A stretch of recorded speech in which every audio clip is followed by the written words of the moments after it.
Okay, so Captain's Log, Day 9. I don't really have. Well, let me not say that. I didn't think I was going to have anything to say, but I want to stay committed to this log because I want to remember, and I don't ever want to forget again. And I think I've said that before. I had smoking dreams all night. I smoked my face off in my dreams last night, and I was actually happy this morning that it was just a dream. I was. It's weird to say that because I've identified so much with weed. I've identified so much with it, and I've had such an extreme love affair that to say I'm happy it's gone, I never thought those words would come out of my mouth, but they are.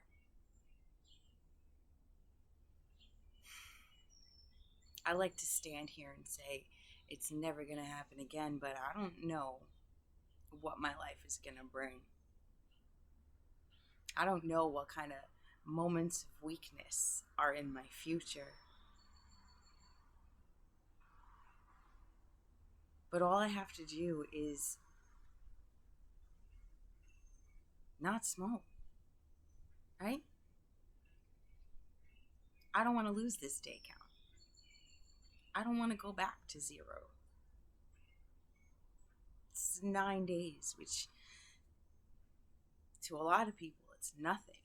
And maybe when I get on these phone lines and other people hear that I only have 9 days,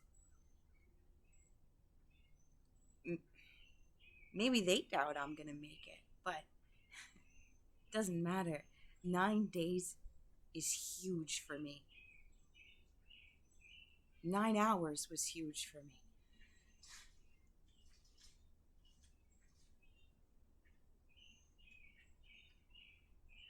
And I'm fucking proud of myself.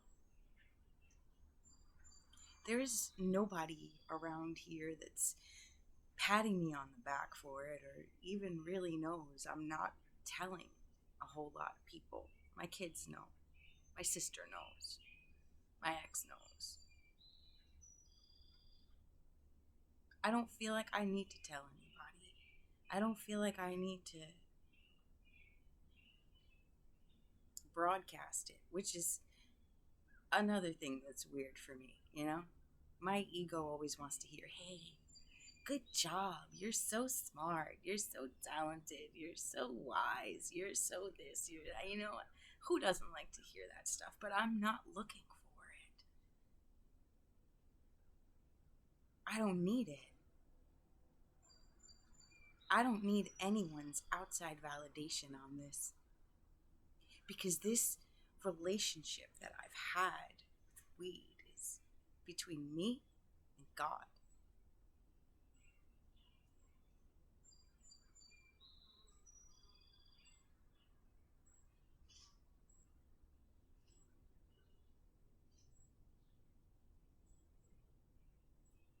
And God is the only thing, universal force, being that I'm trying to prove myself to. I need to prove it to myself that I can make different choices, that I can keep going. I heard a quote this morning in the meeting, which meetings I've been going to like crazy still. I might be developing a codependent relationship with meetings, but it's better than one with weed. But I heard somebody say, you can be profane, you can be insane, just don't throw yourself under the train. And I really like that. And I don't know if he made that up or if it's from a song or what, he didn't say, but I really like that. Because that's all I got to do today is not throw myself under the train. I was living on those train tracks. I was living on those train tracks, waiting for somebody to save me and getting fucking steamrolled every day. My expectations of somebody else to save me. Oh, I'm gonna end up in a relationship, and my whatever relationship I end up in, oh, that'll sober me up. Whoever comes into my life, they'll talk some sense into me. They'll get me to start living healthy. They'll get me to put the shit down. No.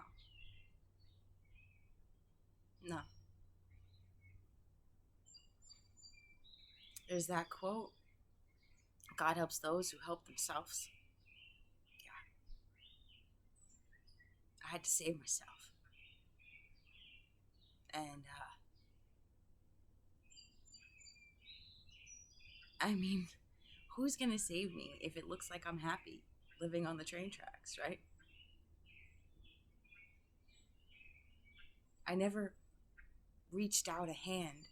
I just expected people to know I was suffering. I didn't even know I was suffering. and I expected everybody else to just take one look at me and know exactly what I needed when I didn't even know what I needed.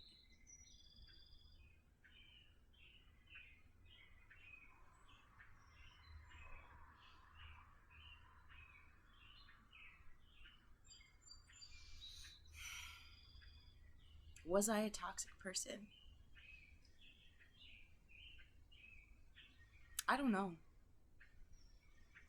I don't think so, but I'm sure I've acted out in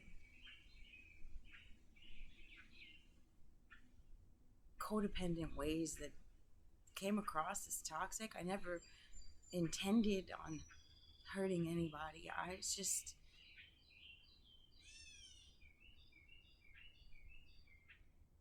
so wounded, expecting somebody else to come in and stitch me up. And it never happened. How am I supposed to attract somebody with a healthy lifestyle if I'm not living one? How am I supposed to attract somebody to help me get sober when I'm not sober? I actually thought somebody was going to come in and take my hand and say, okay, now this, and this.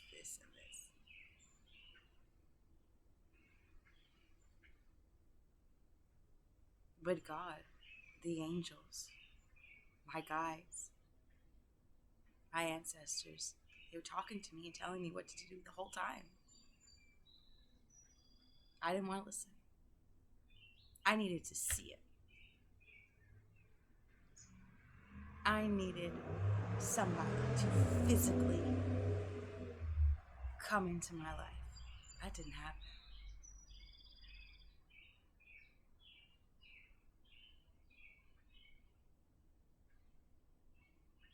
But as soon as I decided to start making different choices, as soon as I decided to get off my ass and stop being a zombie, even though I was still smoking, as soon as I got up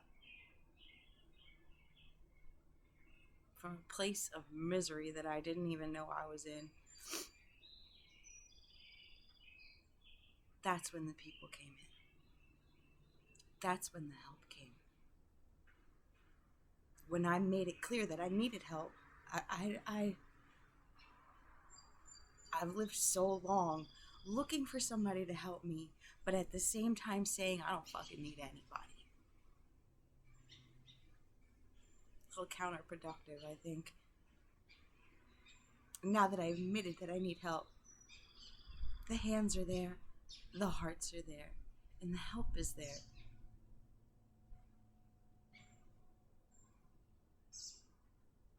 When I have a moment of weakness, my phone rings and I don't even ask for it. And my phone rings and there's somebody there asking me how I am. Nobody ever used to ask me how I was. But who's gonna give a fuck about me when I don't?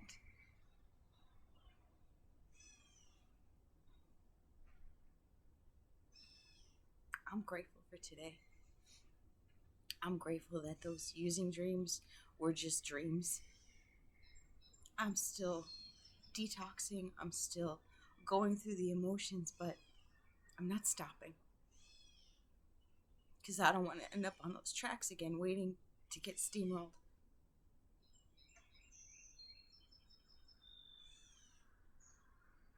I am grateful to all the powers that be for the strength to climb out of the hole I was in.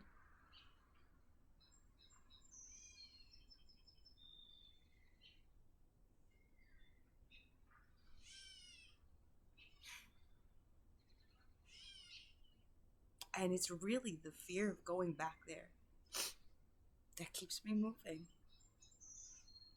I don't want to be that guy anymore. I'm not going to be. And every day, I will continue to make different choices.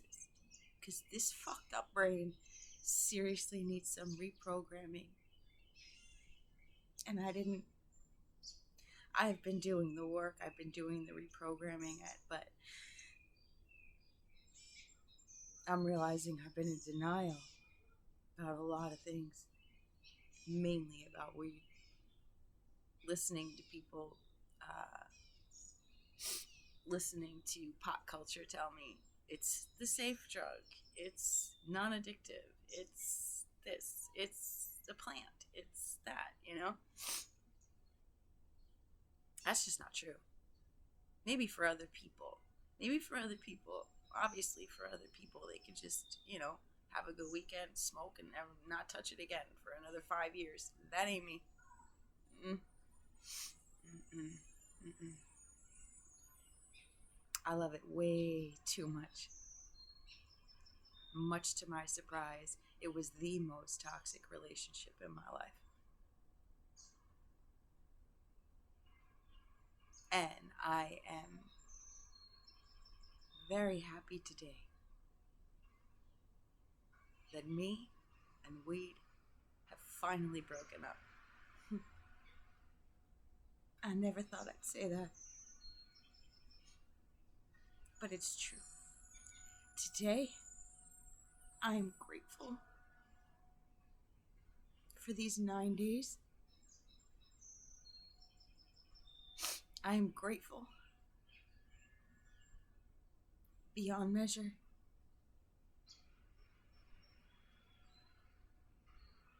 Does this mean all my dreams are gonna come true? I don't fucking know. But it means that whatever comes ahead,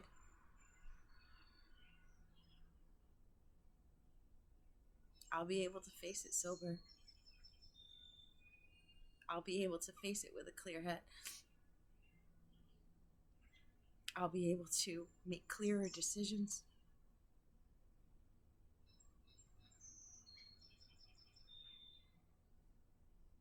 I'll be able to get a job and not have to worry about a drug test. I'll be able to meet people and not be paranoid.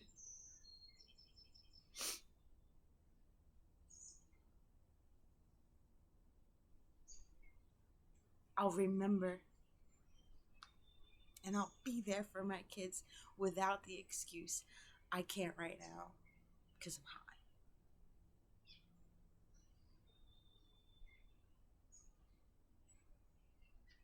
I really like that.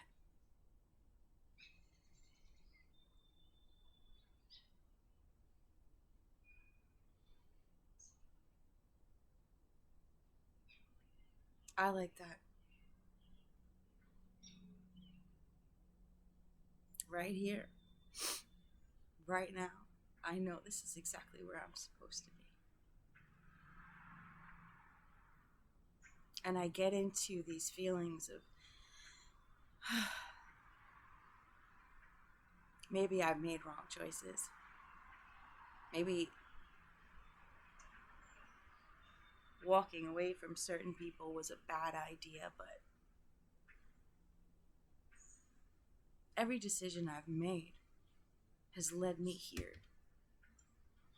So regardless of whether or not it was the wrong decision, it led me to the right place. That's all that matters. I can't get caught up in the guilt of, was I wrong? Did I misinterpret? I can't. I can't get caught up in the guilt. Did I not do enough? Did I not say enough? I can't, because everything I did led me here. And there's no place I'd rather be than in this moment with a clear fucking head for the first time in my goddamn life.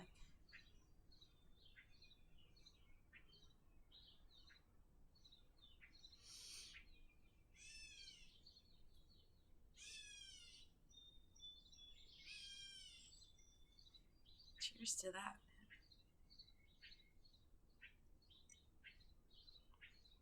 Fucking cheers to that. Praise to the Most High.